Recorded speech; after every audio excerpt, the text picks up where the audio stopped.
My life seemed like it was going pretty well.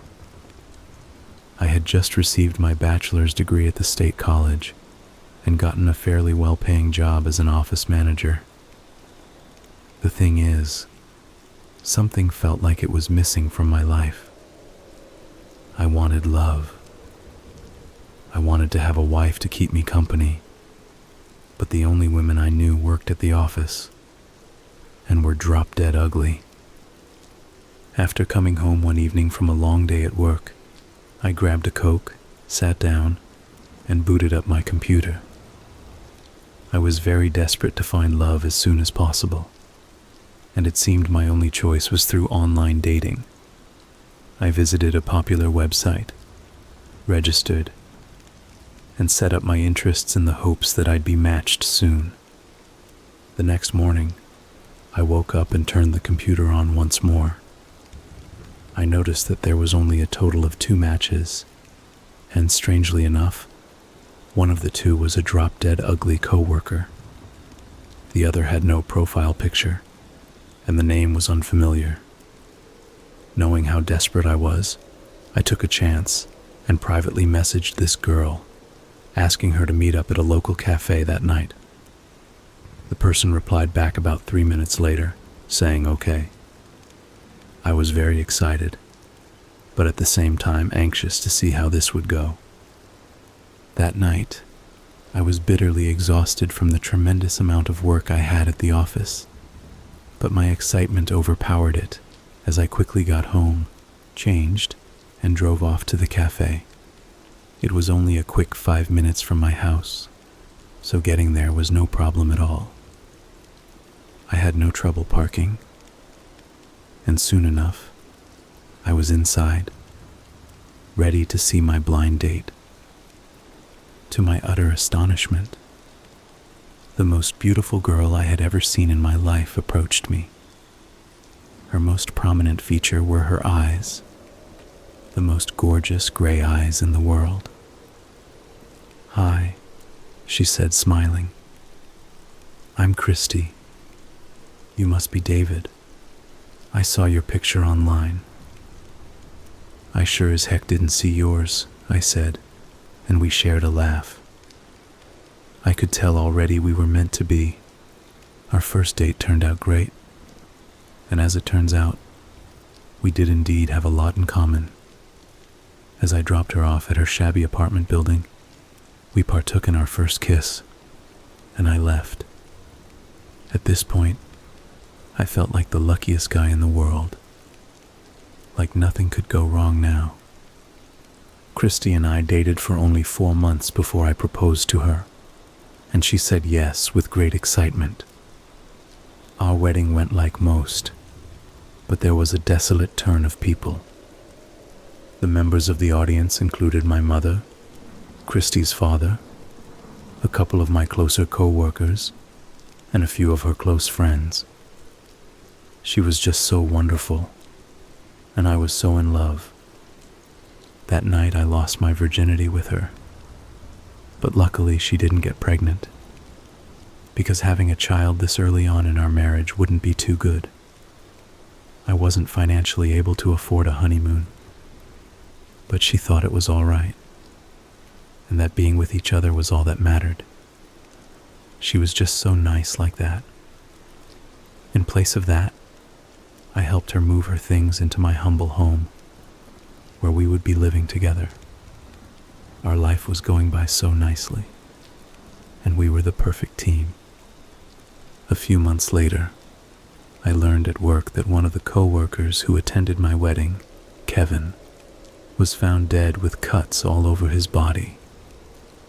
It was unknown who did this or what happened. They told me they were going to medically examine him in a few days. This news really brought me down, and it made the headache I already had even worse. I had been getting pretty bad headaches, which I presumed had to be from overwork. I got home late that night, and it appeared Christy was already in bed. I wasn't very hungry, so I went to my room to join her. I immediately told her about my friend Kevin being found dead, but she sat up suddenly, looked at me, smiled, which was quite odd considering the situation, and said, "Don't worry about it. He'll be fine." I wasn't sure whether to be surprised or relaxed at her tone, but given her sweet nature, I just ignored it and went to sleep. The following morning, I woke up sick, coughing very badly and feeling the urge to vomit. I stayed home from work, which was the only nice part about it, beside the fact of Christy being so caring for me while I was in need. "I love you. Feel better," were the relaxing words spoken to me every so often that day.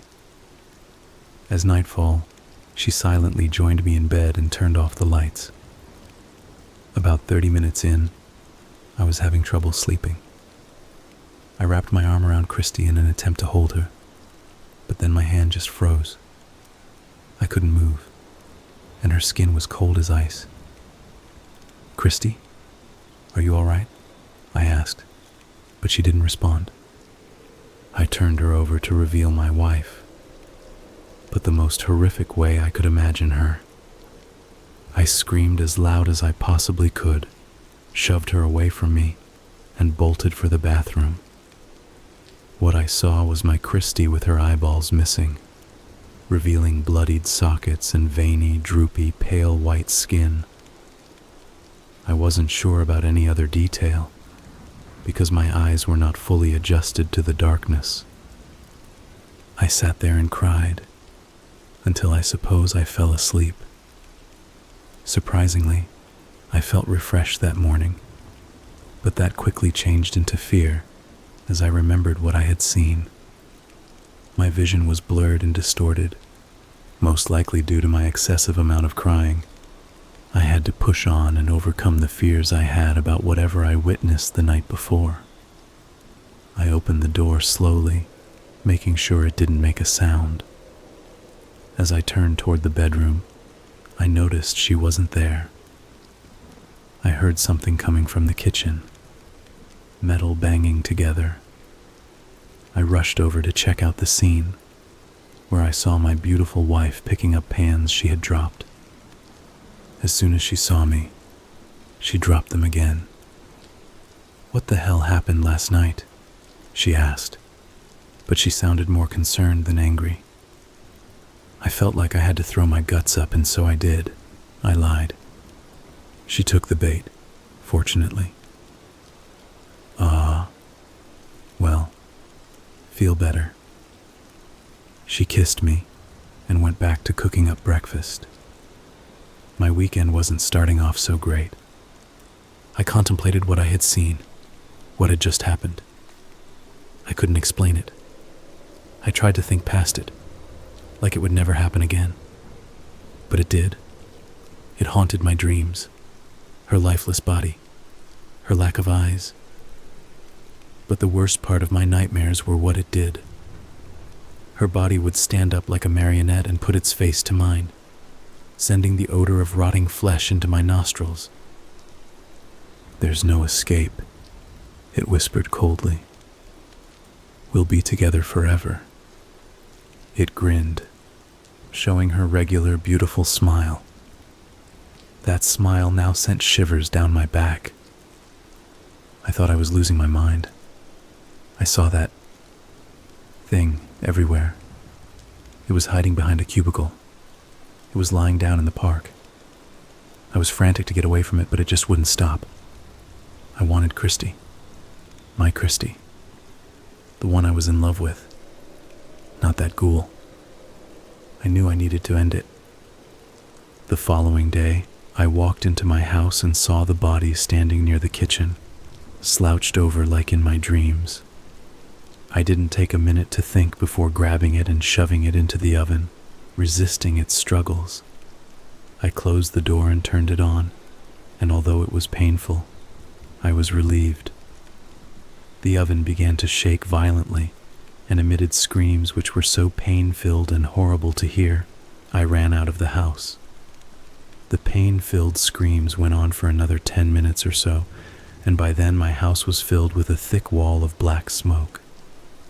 As I walked back in, the shaking and screaming stopped. The house felt dead, silent and eerie, like nothing else was alive in the world.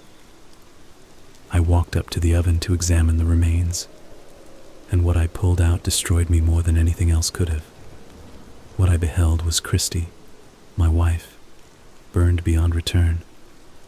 But strangely, her eyes were completely intact. I fell to my knees, just staring. I couldn't believe this.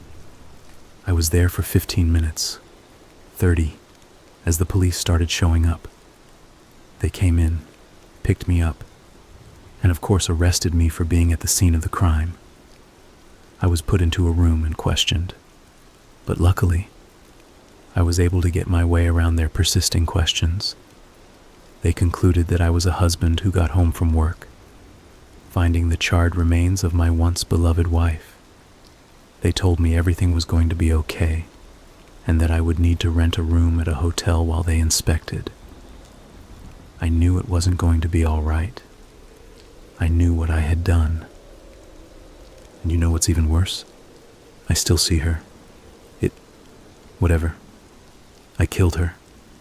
I killed her. I killed her. I could never forgive myself. I ruined my life, her life, everyone's. I didn't want to go on, but here I am typing this.